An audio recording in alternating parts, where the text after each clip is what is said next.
Hi, welcome to Pebbles viewers. பொதுவாக உங்கள் photos உங்கள் கிட்ஸ் ஃபோட்டோவாக இருந்தாலும் சரி இல்லை உங்கள் ஃபோட்டோவாக இருந்தாலும் சரி ஒரு மெமரிஸாக இருக்கணும் அப்படின்றதுக்காக நீங்கள் உங்கள் டேபிளில் வச்சுருப்பீங்க. அந்த டேபிளில் வச்சுருக்கிற அந்த ஃப்ரேம் நீங்கள் வெளியில் கடையில் கொடுத்து தான் வாங்கணும் அப்படின்ற ஒரு கட்டாயமே இல்லாமல் உங்கள் வீட்டிலே நீங்களே ஒரு ஐஸ்டிக்கில் ஃபோட்டோ ஃப்ரேம் எப்படி பண்ண போகிறீங்க அப்படின்றது தான் இப்போ நம்ம பார்க்க போகிறோம். நான் ஒயிட்டில் பண்ணியிருக்கேன். நீங்கள் வெளியில் ஸ்டேஷனரி ஷாப்பில் பார்த்தீங்கன்னாக்கா நிறைய கலரில் ஸ்டிக்ஸ் கிடைக்கிது. நீங்கள் கலர்லேயும் பண்ணலாம். எப்படி பண்ண போகிறோம் அப்படின்றது தான் இப்போ நம்ம பார்க்க போகிறோம். இந்த மாதிரி ஐஸ்டிக் ஸ்டேஷனரி ஷாப்ஸில் இல்லை ஃபேன்சி ஸ்டோரில் கிடைக்கும். இந்த மாதிரி ஸ்டிக்ஸ் வாங்கிக்கோங்க. வாங்கிக்கிட்டு நீங்கள் ஃப்ரேம் உங்களுக்கு என்ன சைஸில் வேணும் அப்படின்ற மாதிரி நீங்கள் பார்த்துட்டு அது இந்த சைஸுக்கு தகுந்த மாதிரி இந்த ஸ்டிக்ஸ் வச்சு இந்த மாதிரி இந்த ஷேப்பில் வச்சு ஃபஸ்ட்டு அடுக்கி வச்சுக்கோங்க. அதுக்கப்புறம் ஸ்கேல் எடுத்து இப்போது கம் இதை ஃபில் பண்ணுங்கள். ஏன்னா நீங்கள் அப்படியே வச்சிங்கனாக்கா அந்த ஸ்டிக்ஸ்லாம் தனித்தனியாக பிரிஞ்சிடும். அதனால் ஸ்கேல் வச்சு நல்லா அழுத்தி பிடிச்சிட்டு இந்த கம் வச்சு மேலே ஒரு ஸ்டிக் ஓட்டிடுங்க. ட்ரை ஆகட்டும். நல்லா ட்ரை ஆன பிறகு அதுக்கப்புறமா கீழே இன்னொரு ஸ்டிக் நீங்கள் அளவு பார்த்திங்கனாக்கா இந்த ஸ்டிக் அளவுக்கு நீங்கள் எடுத்துக்கிட்டிங்கனாக்கா கரெக்டாக இருக்கும். ஓகே, இப்போ இந்த கம் வச்சு கீழே ஒரு ஸ்டிக் வச்சு ஒட்டிடுங்க.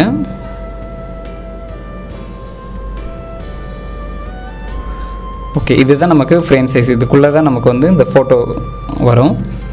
இதுக்கப்புறம் மேலே இந்த இடத்துலையும் இந்த ரெண்டு இடத்துலையும் கம் வச்சு அப்ளை பண்ணிவிட்டு மேலே இன்னொரு ஸ்டிக் இந்த மாதிரி வச்சு ஒட்டிடுங்க. அதுபோல் ரைட் சைட்லேயும் இந்த ரெண்டு இடத்துலையும் கம் வச்சுட்டு இந்த ஸ்டிக் மேலே வச்சு ஒட்டிடுங்க. ஓகே, இந்த ஃப்ரேம் இதுக்குள்ளே இருக்கிற இந்த ஃப்ரேம் தான் நமக்கு பிக்சர் வரும். இப்போது கீழே நமக்கு இது நிற்கிறதுக்காக ஸ்டாண்டு ரெடி பண்ணணும் இல்லைங்களா? இப்போ அந்த ஸ்டாண்டுக்கு ரெண்டு ஸ்டிக் ஃபுல் ஸ்டிக் எடுத்துக்கோங்க. எடுத்துக்கிட்டு எந்த அளவுக்கு நமக்கு ஃப்ரண்ட்டில் வரணும் அப்படின்றத அளவு வச்சுட்டு அந்த அளவுக்கு நீங்கள் கம் அப்ளை பண்ணிக்கோங்க. அப்ளை பண்ணிவிட்டு ஸ்டாண்டை உங்களுக்கு எந்த அளவுக்கு சாய்வாக இருக்கணும், எந்த ஆங்கிளில் இருக்கணும் அப்படின்ற மாதிரி பார்த்துட்டு அதுக்கு தகுந்த மாதிரி நீங்கள் அந்த கையை நகர்த்தி வச்சு பிடிச்சிங்கனாக்கா கொஞ்சம் நேரம் பிடிச்சிருந்திங்கனாக்கா அது ட்ரை ஆகிடும். ட்ரை ஆன உடனே கரெக்டாக ஃபிட் ஆகிடும். ஓகே, இப்போ நமக்கு இது ஃபிட் ஆகிடுச்சு. இதுக்கப்புறம் இது மேலே கொஞ்சம் நல்லா அப்ளை பண்ணிடுங்க. ஏன்னா கொஞ்சமாக தான் ஃபஸ்ட்டு அப்ளை பண்ணோம். அது உடஞ்சி எடுத்துகிட்டு வந்துடலாம்.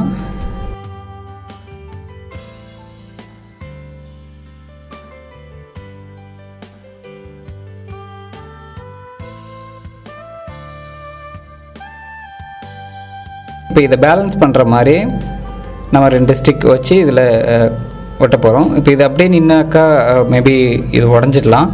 ஸோ அதனால் நம்ம இதை பேலன்ஸ் பண்ணுற மாதிரி ஒரு ஃபுல் ஸ்டிக்கை ரெண்டு ஆஃபாக கட் பண்ணி இந்த இடத்துல நம்ம வச்சு ஒட்ட போகிறோம். ஓகே, இந்த மாதிரி வச்சுக்கோங்க. வச்சுக்கிட்டு ஃபஸ்ட்டு நீங்கள் அளவு வச்சு பார்த்துருங்க எந்த அளவுக்கு வருது அப்படின்னு சொல்லிவிட்டு அதுக்கு தகுந்த மாதிரி அந்த இடத்த எடுத்துகிட்டு கம் வச்சு ஒட்டிடுங்க.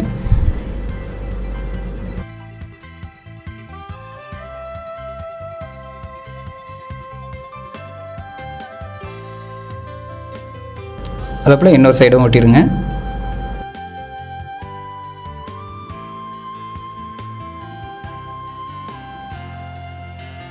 ஓகே, நல்லா ட்ரை ஆகட்டும். ஓகே, இப்போ ட்ரை ஆகிடுச்சு. இப்போது ஒரு ஸ்டாண்ட் ஓகே ரெடி ஆகிடுச்சு. இப்போ இந்த ஃப்ரேம் சைஸுக்கு இந்த அளவுக்கு தகுந்த மாதிரி நீங்கள் உங்களுடைய ஃபோட்டோஸோ இல்லை உங்களுடைய குழந்தைங்க ஃபோட்டோஸோ இல்லை உங்கள் ஃபோட்டோஸோ இந்த சைஸுக்கு நீங்கள் எடுத்து கட் பண்ணிவிட்டு இதுக்குள்ளே வச்சு ஃபிட் பண்ணிடுங்க.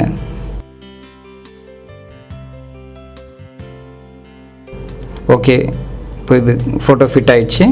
இதுக்கப்புறம் இதுக்கு மேலே என்ன டிசைன் பண்ணலாம், டெக்கரேட் பண்ணலாம் அப்படின்னு பார்த்தாக்கா இந்த மாதிரி டேப்பு கிளிட்டர் டேப்பு கடையில் கிடைக்கும்.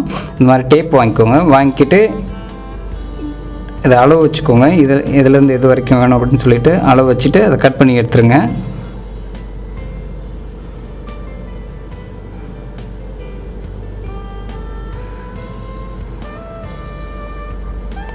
ஓகே, இப்போ கீழே அளவு பார்த்து அந்த அளவுக்கு கட் பண்ணிடுங்க. ஓகே, சைடில் ஓட்டுறோம். சைடில் நீங்கள் ஃபுல்லாக ஓட்டினாலும் ஓட்டலாம், இல்லை ஆஃப் அந்த ஃப்ரேம் சைஸுக்கு ஓட்டினாலும் ஒட்டிக்கலாம்.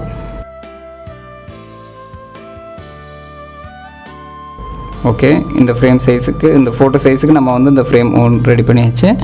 இதுக்கப்புறம் இதுக்கு மேலே டாப்பில் என்ன ஏதாவது டிசைன் பண்ணலாம் அப்படின்னு பார்த்தாக்கா இந்த மாதிரி கிளிட்டர் ஷீட்டை எடுத்து கலர் உங்களுக்கு என்ன கலர் பிடிக்குதோ அந்த கலரில் இது பண்ணிக்கோங்க. நான் இந்த ப்ளூ கலரில் எடுத்துருக்கேன்.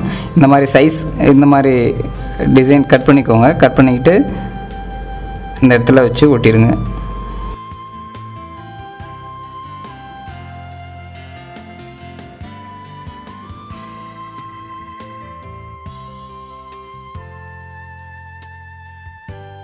உங்களுக்கு என்ன சைஸ் பிடிக்குதோ அந்த சைஸுக்கு கட் பண்ணி எடுத்துக்கோங்க. ஓகே, இப்போ நம்ம இது 3 ஒட்டியாச்சு. இதுக்கப்புறமும் என்ன பண்ணலாம் அப்படின்னு பார்த்தாக்கா, ஓகே, இந்த மாதிரி கிளிட்டர் க்ளூ வாங்கிக்கோங்க. வாங்கி இந்த மாதிரி இதில் அப்ளை பண்ணிடுங்க. ஓகே, பார்க்குறதுக்கு அழகாக இருக்குது. இதுக்கப்புறம் வேறு என்ன பண்ணலான்னு பார்த்தாக்கா, இந்த ஸ்டிக்ஸ்லேயும் இந்த மாதிரி கார்னரில் இந்த ஓரத்தில் அப்ளை பண்ணிடுங்க. இது நல்லா ட்ரை ஆன உடனே இப்படி தான் இருக்கும். ஓகே, இது ட்ரை ஆகிடுச்சு.